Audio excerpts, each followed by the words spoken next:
Here to discuss this further is former Congressman Steve Israel. He represented New York as a Democrat from 2001 to 2017. He's also a professor of practice at Cornell University and the former chairman of the Democratic Congressional Campaign Committee.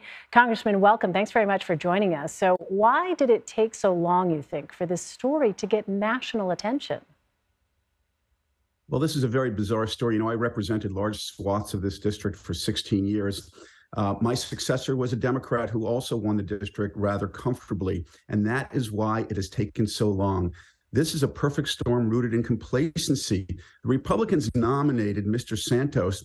Even they didn't believe that he could win the district, and there wasn't a fierce competition for the nomination. So they take this guy that they know nothing about and hand him the nomination.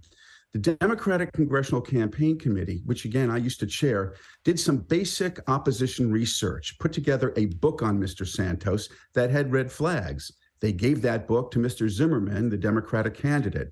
It's not like he tried to bury those red flags, Elaine. He did try and get some media attention to some of the allegations and some of the problems.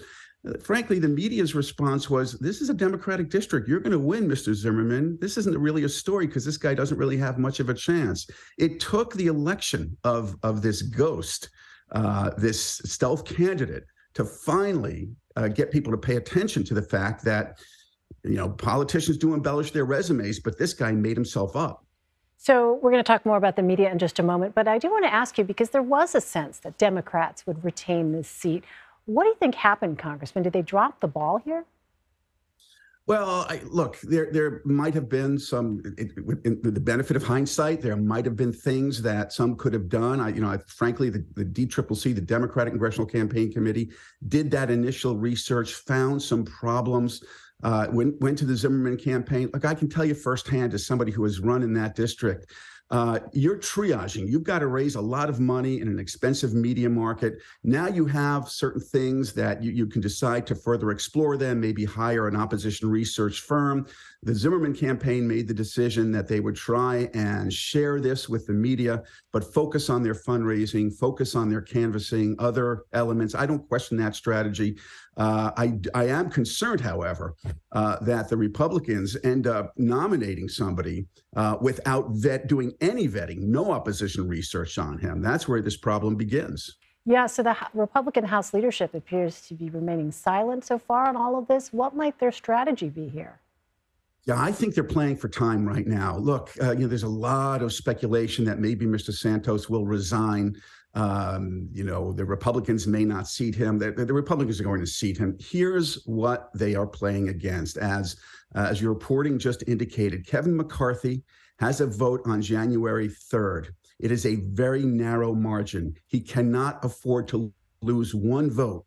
So my guess is that they are delaying. They're playing for time. They're going to get past January 3rd. Mr. Santos is going to show up. He'll be seated. He will vote for McCarthy. And then that's when it gets interesting. You will see ethics complaints, investigations, all sorts of things. Very turbulent, not how the United States Congress under the Republican majority wanted to kick off the new session. So in the meantime, New York State Attorney General Letitia James has announced that she is opening an investigation into Congressman-elect George Santos.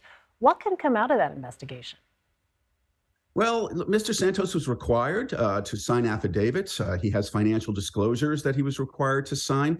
There is nothing against the law for a politician to embellish a resume. If that were the case, every single politician in America would be up on charges. But this guy may have actually committed fraud.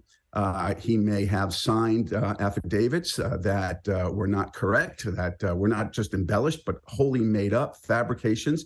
In that case, there are a range of options available to law enforcement, to the Attorney General. My guess, based on Republicans and Democrats that I talk to almost every day, is that once Mr. Santos is sworn in, almost as soon as he raises his right hand and takes his oath to protect the Constitution, that's when many of his legal problems and ethics problems begin. He will go from a stealth candidate to a lightning rod for the Republicans.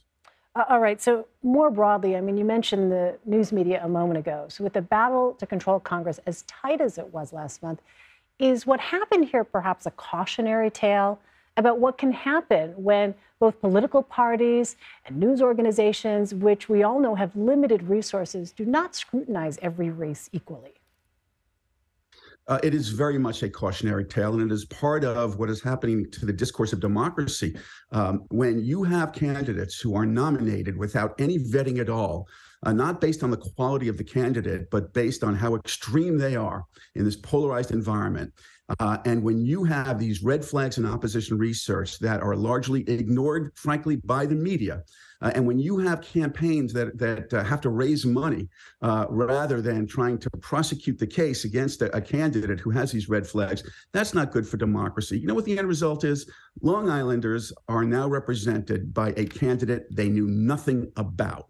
And that might not be a crime that they teach in law school, but that really is a crime against democracy, in my view. And the last question, Congressman, because we know that trust of the American people when it comes to institutions like the media, right, has declined significantly in recent years. What would you say to someone who maybe has seen that take place or in their own community not recognized that role that the media as watchdog can play? There are so many people who throw around terms that essentially undermine the credibility of news media, and they discount what they may hear reported and say that that's not a real fact. What would you say to a constituent out there, a voter out there, who thinks about, what took place there on Long Island and the connection between that and support for journalism and media in our democracy?